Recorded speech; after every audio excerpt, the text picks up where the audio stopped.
মৃত্যু তোমার চোখের নড়াচড়া বন্ধ করে দিবে। মৃত্যু তোমার কানের শ্রবণ শক্তি স্তব্ধ করে দিবে। মৃত্যু তোমার ঠোঁটের নড়াচড়া বন্ধ করে দিবে।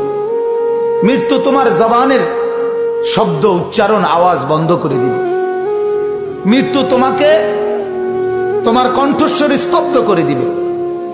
মৃত্যু তোমার জিহ্বার সব স্বাদ বিনষ্ট করে দিবে। অচিরেই রূহ চলে যাবে, আর কিছুই থাকবে না তোমার।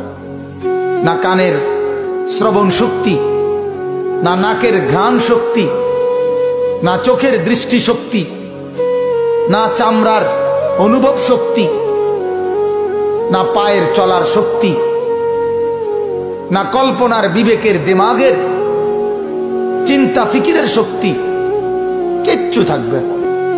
আল্লাহর নবী এটাই বলছেন, সব কিছু নষ্ট করে দেয়, মিনিটে স্তব্ধ করে দেয় যেই জিনিস, সেই মৃত্যুকে বারবার স্মরণ করো, বারবার স্মরণ করো, বারবার স্মরণ করো।